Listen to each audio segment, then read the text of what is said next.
Kia ora te whānau and welcome. I thought I'd sit out of the wind a bit today, to be honest. It's quite windy out there.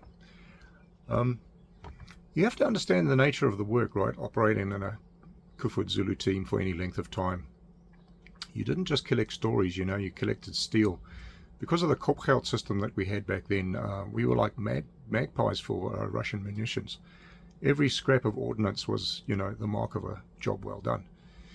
Each Zulu team had its own shed, and in the corner of that shed, you know, we'd let those trophies pile up.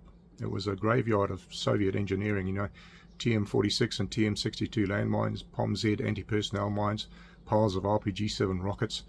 Then there were the hand grenades, you know, the Russian F-1s, the IGD-5s, the IG-42s, you know, kind of stacked like deadly fruit on top of each other, you know. The worst, though, were those Russian cheese mines. You know, they had these cardboard casings, and in that oppressive African heat, they'd start to sweat, you know. You look at that pile and realize you weren't just looking at a whole, you know, bunch of captured gear. You were looking at a concerning health and safety risk, just waiting for a reason to wake up, you know. So every 2 or 3 months, you know, the higher-ups, or perhaps our own common sense, would prevail, and we'd decide to clear the deck, you know. We'd gather every bit of it, load it up, and head down to the Koevoet shooting range to get rid of it all in one go.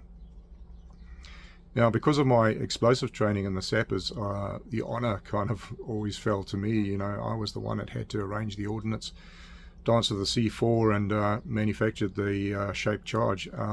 On this particular day, I found an old crater. It was perfect. You know, like the other side of where another team had done exactly the same thing a couple of weeks before. We piled it high. You know, it was a mountain of Russian steel sitting in a hole in the dirt. You know, I prepped the fuse assembly, primed the charge, and set the initiator. The rest of the guys were about 100 meters back, you know, huddled around the Caspers with their cameras out. They wanted a souvenir of their, you know, ensuing carnage.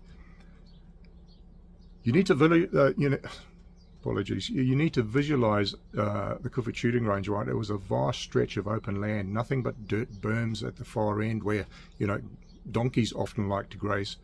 But there was a catch. It kind of sat right in the flight path for military aircraft approaching the Oshakati airstrip.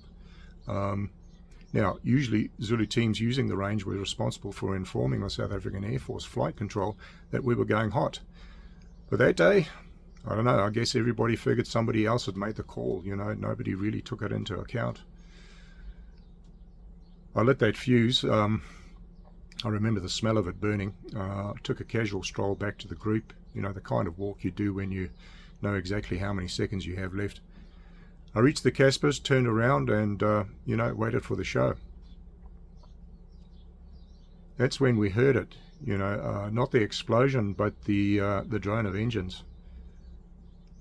This low-flying Flossie, an old DC-3, if memory serves me correct, appeared out of nowhere. It was on its, you know, fixed approach, flying low and steady, heading straight over the range towards the airstrip. You know, time stopped for us. You know, everybody forgot about their cameras. We kind of stood there paralyzed, hearts in our throats, watching this transport plane glide right into the kill zone that, you know, we'd made. And then it went up, you know, it was a massive explosion. Boom, you know, it was huge. The small mushroom cloud kind of ensued, you know, debris, red earth, and shredded Russian steel that kind of punched, you know, right upwards into the sky. And if that pilot had been a few seconds later, he would have flown directly into the heart of it. We watched breathless as that Flossie veered away, fighting the air, you know. Thank God managed to clear the zone safely. We didn't stick around, you know, to trade stories. We weren't waiting for the South African Air Force to radio in for somebody, you know, to try and figure out who'd nearly downed a friendly aircraft.